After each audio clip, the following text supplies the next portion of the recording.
What's going on, guys? Welcome back to the channel. Today I would like to tell you guys a story about the epic conclusion to the second ever campaign that I ran as a GM, and it was one of the longest sessions that I have ever ran so far in my GMing career.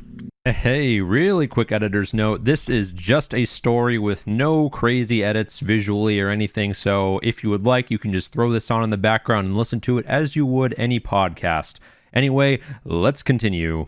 For some really quick background, at the time of running this campaign, I had been playing a bit of World of Warcraft in my spare time, and one of my favorite ever raids in World of Warcraft was Icecrown Citadel from Wrath of the Lich King, so of course, I decided to take a bit too much inspiration from that raid and throw it into my own D&D game, and as such, wanted to create the most epic final encounter / session that I could possibly think of in my own game. However, what I did not anticipate was just how long this session was going to be, mostly due in part to my inexperience as a GM and throwing in way too many boss encounters, as you've seen in maybe any sort of raid games you've played.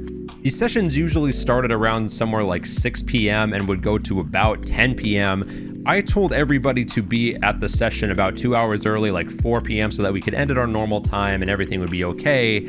We didn't end until after midnight. For a bit more context, I was running the Dragon of Icespire Peak module. I ran this module immediately following the first module that came before it, the Lost Mine of Phandelver, the quintessential beginner GM module that you pretty much would see any new GM running. And I was under the impression that these modules were written in a way that you could run them either back to back or in tandem. However, both modules were balanced for party levels 1 through 5, but I told my players that they could use their already level 5 characters from completing Lost Mine of Phandelver in this campaign, so essentially I had to rebalance every single encounter for a level 5 through 10 party, which any of you relatively new GMs out there could probably agree is really hard. So what I had decided to do was essentially throw every single encounter in the book out and bring in my own homebrew encounters. I am a huge fan of throwing in homebrew from either sources that I take from elsewhere or some things that I create myself. But long story short, a majority of this campaign was completely homebrewed. I just took the setting of Icespire Peak and threw it into the campaign. So essentially, every session before the final session was the party going from place to place, seeing what was going on in different locations, fighting a boss of some sort, which would be a preview to the final session that they did not know about. The boss would somehow likely get away, however, they did have the option of killing it, but it was very unlikely that they would do so. So every boss that they fought previously would retreat back to Icespire for a grand final encounter. The very first encounter of the raid began outside of Icespire Peak, which I had turned into just a massive castle built into a mountain instead of it just being a mountain itself. So outside of Icespire Peak, there was a frost giant who had previously ravaged the town that the player characters were set in, which was Phandalin, and due to their heroic actions in saving the town, all of the townspeople decided to band together to help them raid Icespire Peak with them. However, I really did not want to have to manage 70 different NPCs in a combat encounter. I just decided to have it be a background battle between the townspeople and all of the grunts from Icespire, basically fighting one another. There could have been shifts in the battle at any point based on the PC's actions. So I had the main player characters fight the frost giant, while the background fighting happened in an arena-style battle around them. I also gave the characters 2 main NPCs who had been recurring characters throughout the game that I managed, as I did feel at the time that I did go a bit crazy with the amount of encounters with who knows how many rests they could have fit in there,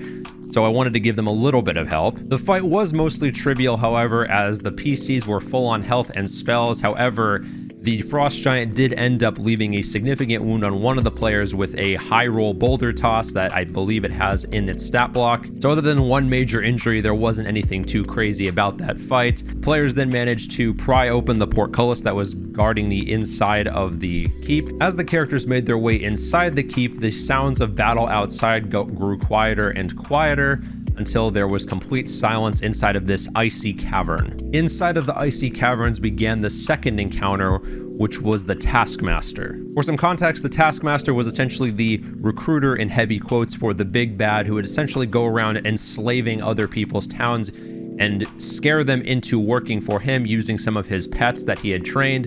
He essentially worked like a beastmaster, but he was able to tame large monsters. We'll get to that in a minute. And he would use these large monsters he had tamed as a scare tactic to get other people to work for him. The players had seen him before and shut down a mining operation he had with some enslaved kobolds. They had stopped him and killed his pet, which was a very large dog from a specific game I don't want to mention. So he escaped, ran back to Icespire Peak, and this was the second encounter with him. He brought a new pet along, which was a large lizard-like creature capable of clinging to walls and ceilings and hatching eggs that were much smaller versions of the creature. This fight was a lot more dangerous, as the creature was able to spit poisonous gas clouds with a reasonably high constitution save to avoid taking poison damage and being poisoned, which a lot of the characters did not have very proficient saves in. So after a much longer than anticipated and harrowing combat encounter with a few knockdowns of the players, they managed to best both the creature and the Taskmaster, heal each other up with some spells and some lay on hands from the paladin. Now at this point, the party was starting to look seriously beat up, but still they pressed forward into the next room of the encounter. The next room consisted of a large, open, cavernous area, the walls still made of ice. However, this was a sort of laboratory or workshop with lots of broken tables and equipment that you would see in some sort of mad scientist laboratory. And in the center of the room was a kobold that they had not met before, wielding a staff. Once the kobold saw the players enter the room, he immediately encased himself in an impenetrable wall of force in a dome shape around him. Yes, I know that's not how it works, but this is a raid encounter, so I don't care. And on each side of the room was a large empty alcove where two ice golems started to manifest and attack the characters. The characters didn't suffer too much damage while fighting the golems, but after they killed the golems, one turn later, two more golems came out from each side of the alcoves and attacked the players again. The party decided to split up and attack the kobold who was in the wall of force without realizing it was a wall of force. Some ranged attacks were made with no effect. Some melee attacks were made with no effect, while two of the other party members each fought one of the ice golems. After about 2 more rounds of golems were killed and spawned in again, the party started to take a few more hits and it started to look a little bit dire for them. However, there was an item that one of the players remembered they had that was a quest reward from a previous quest a while back. That was a disintegration ray, which was a once per day cast of the disintegration spell without the bonus damage on it, which is a homebrew item. So the paladin took out the disintegration ray, destroyed the dome of force around the kobold, and with one seriously angry cast of divine smite managed to cut down the kobold with ease. The remaining ice golems fell as they could not remain conjured, and that was the end of that encounter. Now at this point, we were about 5 or 6 hours into the session, way longer than we usually go, and I still had 2 more encounters planned before even getting to the big bad, but I did have to make some changes. Because the party was fresh out of spell slots after that fight, many of them were gravely wounded, and the NPCs who came with them were also out of spells. The characters were looking seriously beat up, but there was still more to go, so they decided to long rest. I had them make a couple stealth checks as there were lots of kobolds in the caverns running around trying to find the intruders. They did, however, succeed on all of their stealth checks and managed to get a clean rest off with no random encounters in there. So they pressed forward. Again, it was starting to get pretty late, so I decided to cut an entire encounter out and get to the final bridge into the big bad's lair. There was just one final bridge to cross before they could get to the inner sanctum. Now, this bridge was essentially connecting 2 different parts of the mountain where you could look out from the bridge and see the entire landscape of the Phandalin town, as well as some of the surrounding areas. As the characters made their way halfway across the bridge, there were 2 ice sharks, very large ice sharks, that tunneled their way out of the other mountain and landed on each side of the bridge, blocking the character's path. Now, the unique mechanic here was that each turn that the sharks moved closer to the characters, the ground under them, the bridge itself, would crack, and after 5 rounds of combat, the entire bridge would shatter, and anything or anyone on the bridge would fall probably hundreds of feet along with it. The characters, however, did the smart thing and decided to focus all of their attention on the shark that was guarding the inner sanctum and just wailed on it with their attacks while the other shark slowly made its way over to them. They did manage to knock it off the bridge and proceeded right into the inner sanctum, avoiding a majority of that encounter. Now, at this point, we were approximately 6.5 hours into the session. It was starting to get really late, and I was debating just pushing off the final BBEG encounter to next session, but I really wanted to finish the campaign as the Avernus book, Descent to Avernus, just came out, and I wanted to start that campaign immediately. So unfortunately for everybody, I decided to have the final encounter right then and there. Now, for those of you who don't know, the final encounter of the Dragon of Icespire Peak module is supposed to be a young white dragon named Cryovane, as the characters are supposed to only be level 5 when they fight him, so it's supposed to be a pretty intense encounter, yet not too crazy. However, as I said, these characters were level 10, so I did change up the encounter a little bit. Instead of it being a young white dragon, I decided for it to be a sort of hybrid between an adult white dragon and an ancient white dragon. The justification for it being a hybrid being that the dragon was on its 800th birthday, which is the very first age where an adult white dragon becomes an ancient white dragon. Yes, I know that's probably not how it works. Again, I don't care.